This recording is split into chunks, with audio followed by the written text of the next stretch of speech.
Bonjour à tous, nous sommes actuellement avec Cécile Ferrando, directrice de l'Office de tourisme, pour nous parler des nouveaux chiffres pour cette semaine, mais aussi de Destination Montagne. Bonjour Cécile. Bonjour Agathe. Alors, qu'en est-il des chiffres pour cette semaine, sachant qu'on était à environ 87% de taux d'occupation la semaine précédente? Alors pour cette dernière semaine de janvier, nous serons à 86,6% de taux d'occupation. C'est un bon taux d'occupation et nous aurons 89 400 nuitées. Donc c'est beaucoup, il y aura du monde dans la station. On l'a vu la semaine dernière aussi, il y avait pas mal de Polonais, des Turcs, des Australiens. Idem cette semaine, c'est toujours les vacances pour les Polonais, pour les Australiens et pour les Turcs. Donc beaucoup de visiteurs de ces destinations.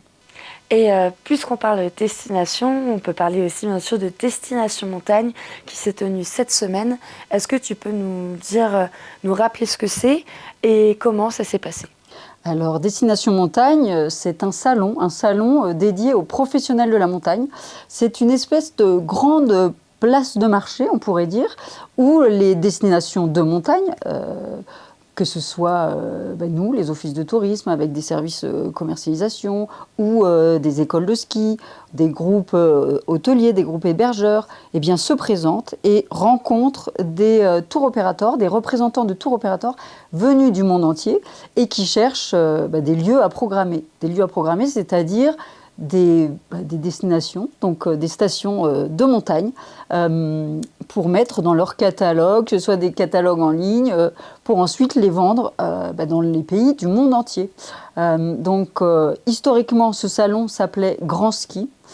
Ça fait 35 ans que ce salon existe, donc c'est quelque chose de récurrent. C'est le grand rendez-vous des tour opérateurs du monde entier qui viennent en France. Alors pendant 3 ans, là on est à Grenoble, déjà l'année dernière, cette année, puis l'année prochaine. Les 3 années précédentes, nous étions à Chambéry, donc ça alterne. C'est vraiment l'opportunité pour nous de rencontrer nos clients, nos prescripteurs, sachant qu'ils sont bien un intermédiaire entre le client final qui est à Val d'Isère et nous.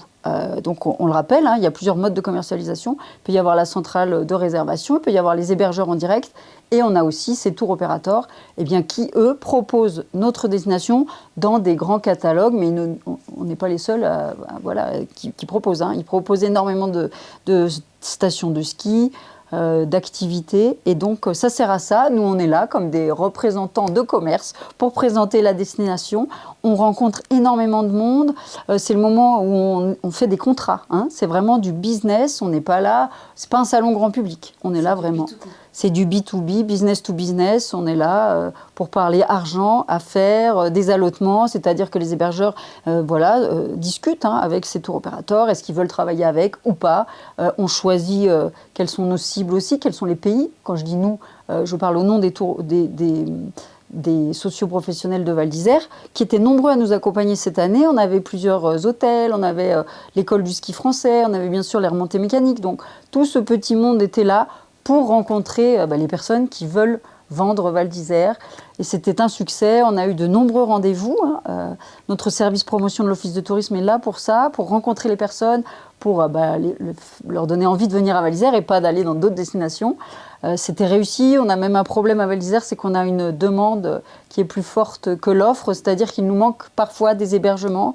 C'est compliqué de satisfaire tous les tour opérateurs. Mais je le répète, c'est un rendez-vous très important, pas seulement pour ce côté business, c'est aussi le lieu où tout le monde se retrouve. Nous, ça nous permet de voir aussi les autres stations de ski. On n'oublie pas qu'on vend aussi l'été dans ce salon, même si ça reste infinitésimal par rapport à l'hiver. Mais c'est important parce qu'on le voit, il y a quand même cette tendance où il y a des demandes sur l'été. Mais l'hiver reste évidemment notre cœur de métier. Et est-ce que tu peux nous préciser quelles destinations ont été les cibles pour Val d'Isère? Parce que tu parlais de cibles, que en fonction de certains pays, on rappelle que les longs courriers, vous les attirez plus.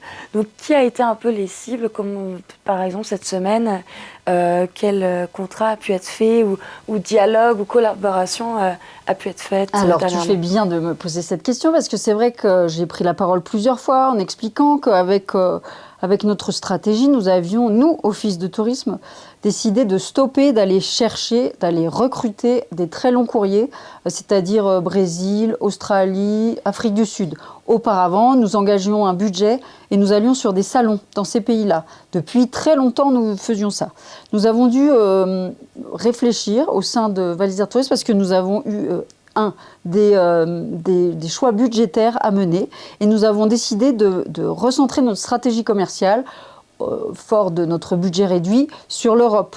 Donc nous sommes vraiment plus, lorsque nous nous déplaçons sur des salons, nous nous déplaçons plus sur des salons où on rencontre des tours opérateurs européens, que ce soit Angleterre, Belgique, Suisse, enfin tous ces marchés européens. On ne va plus de façon proactive, nous, sur les salons à l'étranger. Ça nous coûterait déjà, trop cher. Et puis on constate que nos socioprofessionnels partenaires, comme des hôteliers par exemple, eux vont sur ces marchés. Donc ils font déjà la promotion pour Val d'Isère.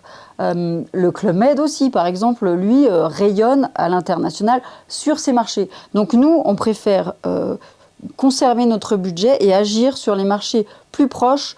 En France aussi, nous, on se concentre sur la fin de saison, avec notre opération Dernière Trace. Comme on n'a pas des budgets immenses, on est obligé de choisir.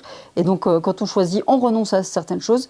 Et nous, on a choisi de renoncer à aller chercher ces destinations très long courrier parce qu'on n'a ni les budgets. Et puis en plus, ça s'inscrit dans notre stratégie Flocon Vert. On a aussi fait ce choix-là pour cela. Mais évidemment, à Destination Montagne, nous avons rencontré des gens qui venaient de destinations lointaines et on ne les refuse pas. On leur explique ce qu'est Val d'Isère et bien sûr, on leur dit de venir à Val d'Isère. Il faut bien se dire que nous ne sommes plus proactifs, mais nous ne refusons pas évidemment ces destinations. Et heureusement, j'ai envie de dire, parce qu'il y a énormément de personnes en janvier qui viennent à Val d'Isère. Des Brésiliens. Des Australiens, des Brésiliens. Voilà. Et le seul marché que nous continuons à travailler de façon proactive sont les États-Unis et le Canada. Là, on le voit, c'est payant. Il y a le mois de janvier, pour l'instant, on a énormément d'Américains, beaucoup de Polonais et puis évidemment toujours beaucoup de Britanniques. Ça, c'est notre premier marché. Mais tout ça pour dire que nous avons fait ce parti pris-là. Après, les socioprofessionnels, les hôteliers, les hébergeurs qui étaient avec nous, eux, ont rencontré énormément de personnes qui étaient intéressées. On a des prises de rendez-vous à l'avance, donc ça nous permet de rencontrer les gens. Et eux peuvent présenter leurs produits et choisir quels clients ils veulent faire venir chez eux. Merci beaucoup en tout cas Cécile pour toutes ces explications. Et on se retrouve la semaine prochaine pour les nouveaux chiffres et un nouveau sujet. Merci, à bientôt. Merci, à bientôt.